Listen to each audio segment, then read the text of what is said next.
3 до 4% од мравките на дадениот брег умираат дневно, без последици освен за некој месец, некоја генерација. Важно, работата да оди и оди, токму како што навистина врви. Биологот што се одзива на име Луис Томас го рече ова не само како факт што е потврдено точен, туку целејќи кон прашањето: што е најблиску до ова, ако не бескрајниот јазичен праксис на генерациите во Грч, кои го зидаат овој град според проектот од кој се уриваме. А сепак, без него, што можам да речам кога се ракувам со вас? Би можел да се пожалам, да пропелтечам или да поплачам, или на крај да покажам кон овој град и овој проект, што се чини никој не го создаде, а не создава сите нас. За себе можам да го кажам следново. Ме обзема несовладлива желба за градење и довршување на проектот и само понекогаш ќе застанам за да се обцрнам на изграденото. Тогаш, само тогаш, забележувам колку малку знаеме за тоа колку грешиме.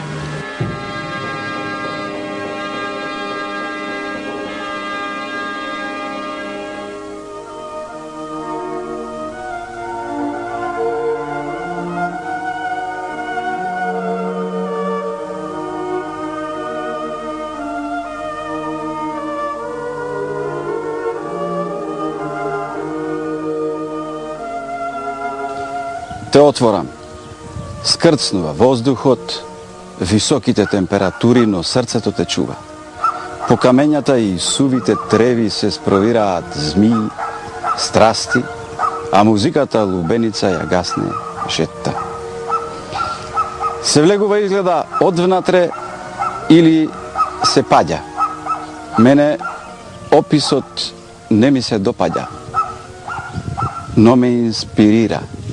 Се е подготвено за дочек, но мириса на крв. Скопје, градот на македонската црвена земја, архитектурата на земјата се врати кон земјата. Исчезна под налетот на воопшто Првата светска војна, под налетот на љубомората, омразата, гризодушието и кражбата на технологијата. Скопјани сватија едно.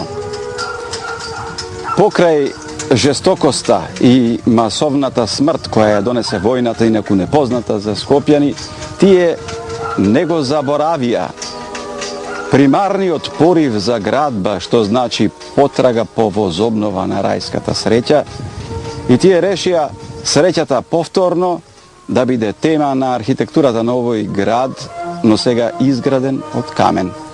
Затоа, почитувајќи ја древно македонската мудрост, која гласи: треба да се оградиш за да бидеш среќен и слободен, тие изградија градот камен и го заштитија со ѕидини. За да можеме да го согледаме тој град, се наоѓаме токму овде, на археолошкиот локалитет Скупи, кој засега само стасал некаде назад со ископот околу 2000 години. За да стасаме до вистинскиот град на бронзата, ќе треба повторно да ја замолиме архитектурата на земјата и подземниот урбанизам на Скопје, за да ни ги открие годините и епохите пред 84-та година по Богомладенецот, пред преминот од многубоштво кон монотеизам.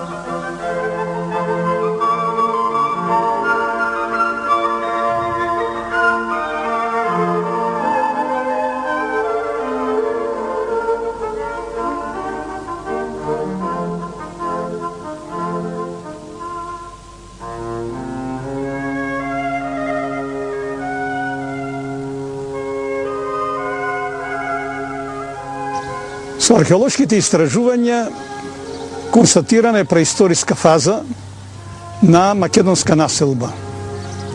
се до 168 година, кога римјаните ја окупираат дефинитивно Македонија, си постоело овдека населено место или град кој влегувало во состав на големото Македонско царство од времето на Филип и Александар Македонски. Како доказ за ова служат одредени артефакти и монети кои се пронајдени од времето на македонскиот цар Касандар. 316-297 година пред нашата ера. Де факто тука постоела населбата по име Скуп или Скоп, што во својата основа го има древномакедонскиот збор куп. Значи нешто што е собрано, што е на едно место. Со представката С се создаде Скуп или Скоп, а подосна го направиле Скупи, Скопос, Скупис и така натаму. Се до средновековниот период, кога градот на горни град од Скопската тврдина го доби името Скопје. По 168 година до први век наша ера постои одредена населба, меѓутоа од први век некаде до крајот на третиот век постои огромна една урбанизација на градот, кога се формираат улиците од север на југ, од исток на запад со одредено отклонување. Значи имаме еден ортогонален систем на испроектиран град и изведен град со централна улица и паралелни улици и под 90 степени улицата исток-запад со други паралелни улици кои формирале квартови. Овој град имал покрај главната улица, кај што се наоѓале дукени, се наоѓале колонади, поплочена улица во подоснежниот период, кај што имало централен канал за собирање на атмосферската вода, на отпадните води, на фекалната канализација. Имало базилики западно од централната улица и источно од централната улица.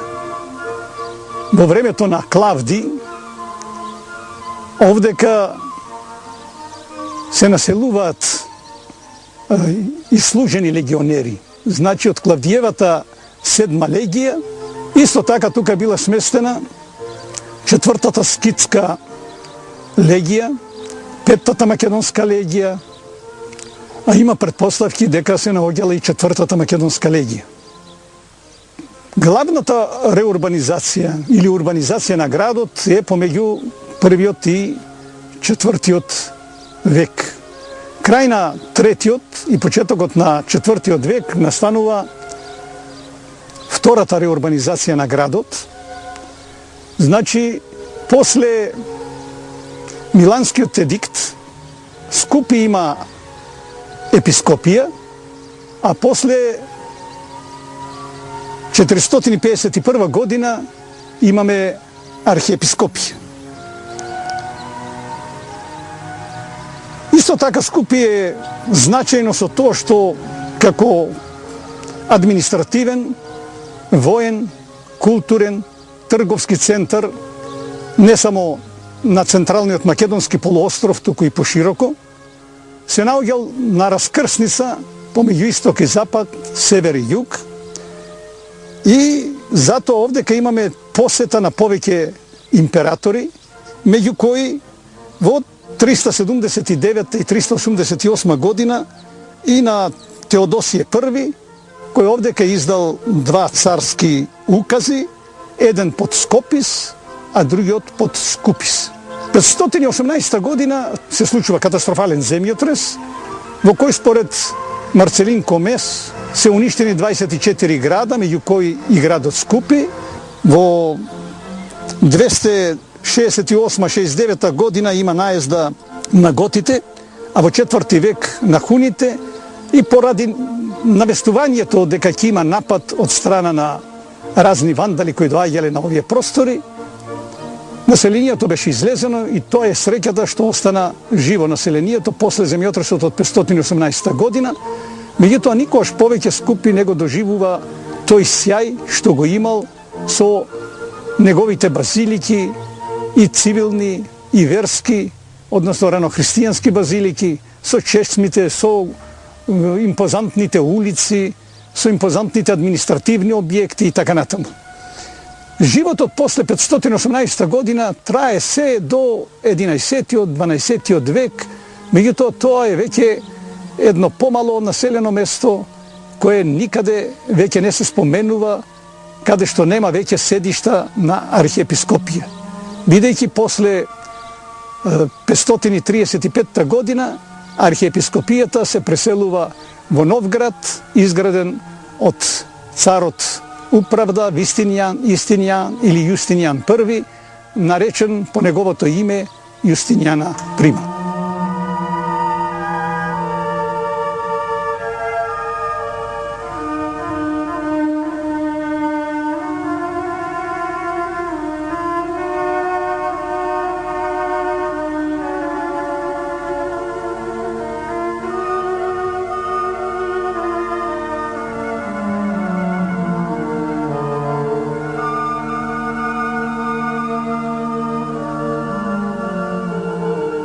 Како што исчезнува детството со сета негова изворна инвентивност и се престора во кристализации и спомени, во кои постојано го фалите детото за неговата гениалност и креативност, како минува времето, како детето преминува кон сериозноста на животот, вие и не забележувате како на непознато место од непознати причини се зачипчува љубомората.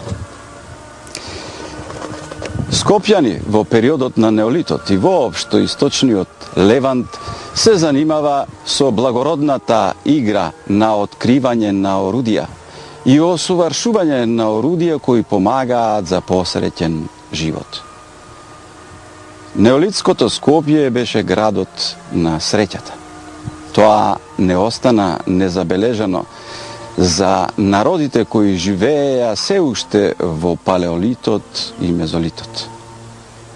Тие народи, имајќи потешки услови за развој, развиваа една друга креативност со негативен предзнак. Тие го суваршуваа оружјето. Тие ја играа играта на војната, која беше потполно непозната за скопјани и за целиот македонски неолит. Скопјани и македонците направија една грешка во нивната игра на инвенција, тие го открија металот. Народите од северот ја сватија функцијата на металот поинаку. Тие сватија дека од тоа можат да се направат потрајни и поубоити и покрволочни оружја. И некаде во вториот милениум пред новата ера започнува Првата светска војна во смисол на кражба на воена технологија, односно на кражба на металот и технологијата за производство на оружје за метал. Археолозите овој период ќе го наречат период на култура на урни, бидејќи сите неолитски градови јужно од Сава и Дунав во овој период се потполно дотолчени и спалени. Сета култура е опожарена.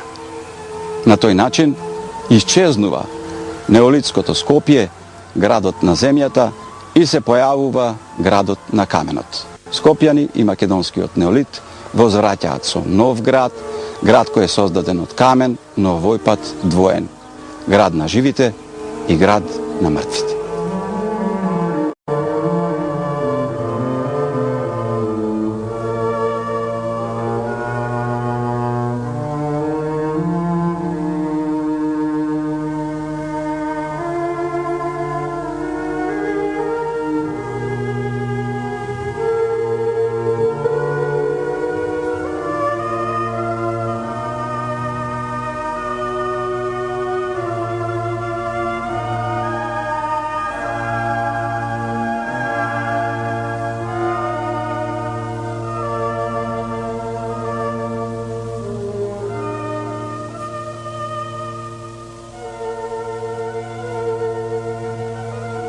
Спомнав еден важен податок за земјениот град Скопје на македонскиот неолит, дека тој градот зарачуваше среќа и беше граден за да создава среќа.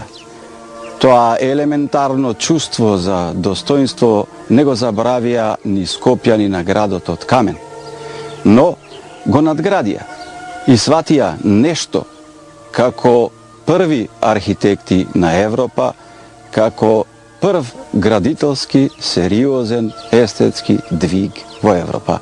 Дека среќата има и своји технички карактеристики. Градот од земја знаеше за систем од канализација и системот се состоеше од септички јами. Градот знаеше за средишни места за собирање и Скопје и другите населби од македонскиот неолит знаат за храм. Градот знаеше за парцелизација на земјата, знаеше за поделба на земјата помеѓу земја која има карактеристика за да биде градежно земјиште и земја која има карактеристика за на неа да се посади нешто. Затоа во градот од камен, во ова Скупи, кој е во овој момент, во оваа фаза на археолошки ископување во Македонија и најголемиот град од камен или антички град кој е 2 пати поголем од Стоби, тие ги усовршија овие системи кои создаваат предуслови за достоинство и среќа. Скупи беше среќен град. Скупи имаше поплочени улици, имаше ноќно улично осветлување, имаше систем од канализација, систем од јавни собиралишта, купатила, имаше место, форум каде што народот се собираше и исто така имаше место каде што еден се обраќаше во името на многумина. Имаше театар кој брои 10.000 гледачи, што значи исто така некаде околу 30% поголем од засега во Македонија најпознатиот театар Стоби. Треба да се присетиме дека среќата доаѓаше сама до периодот на неолитот, а веќе потоа, откако македонците, како и градот Скупи, ја осетија разновидната гнасотија на војната, тие за неа мораа да се борат и мораа да ја бранат. Да видиме понепосредно како се однесувале скопјани во периодот на антиката, односно како се однесувал градоначелникот на Скупи токму во тој период, бидејќи уметноста на добрата управа се состои во тоа да се суди праведно и да се одгледува и чува среќата кај своите граѓани. Обратно е со лошата управа. Таа прави се за да ја наголеми јазот помеѓу она што народот и жителите мисли дека е по традиција добро и она што е вистинска постапка на управата.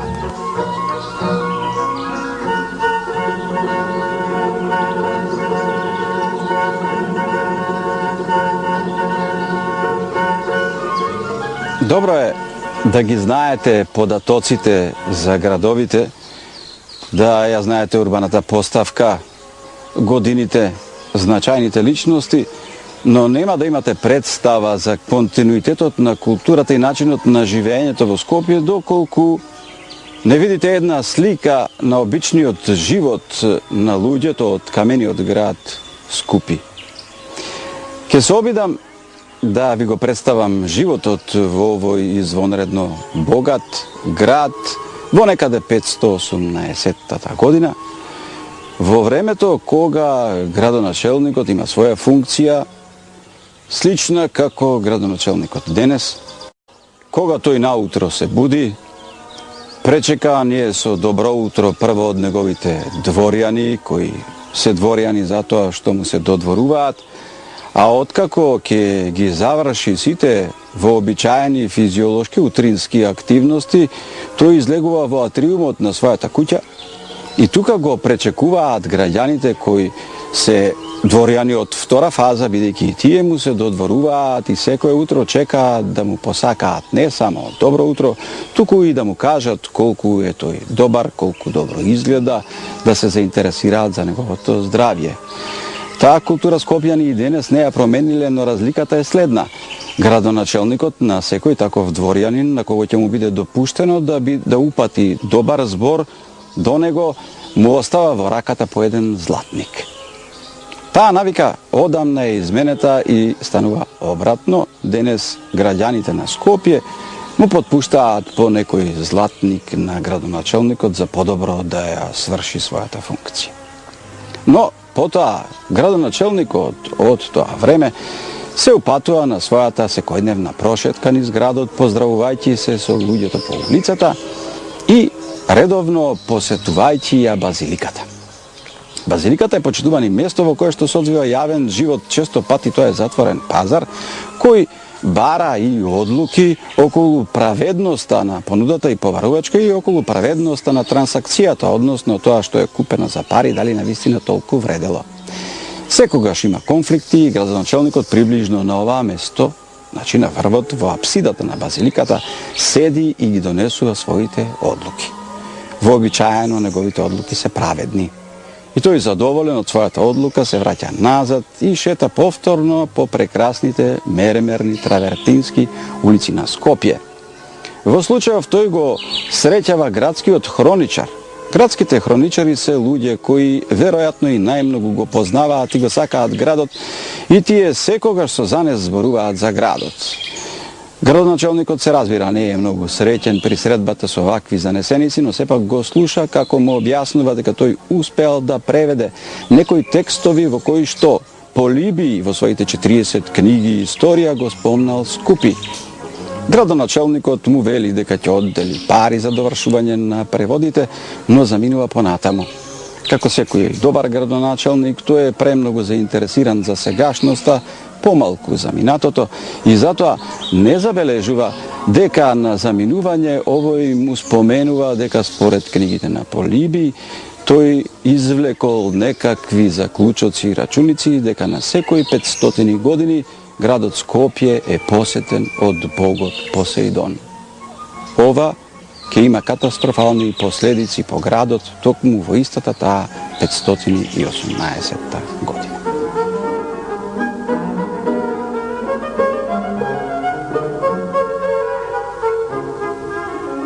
Би сакал да го нагласам следното. Ако Скопје во тоа време, или Скупи, како што во оригиналите се нарекува, ги има овие инфраструктури, што значи поплочени улици, канализација, организиран живот, библиотека, театар. За споредба, вечниот град, кој е далеку пославен од Скупи, во тоа време се уште нема поплочени улици, се уште нема ноќно осветлување. И се уште нема организирана канализација за целиот град, како што тоа го има Скупи, затоа што во тоа време во Рим, ако сакате да излезете ноќно време, тогаш немате заштита од градската управа и никој не ви ја гарантира безбедноста и сигурноста на животот. А што се однесува до фрлањето на отпад, Рим во тоа време се уште отпадот и канализацијата ги организира како големи септички јами.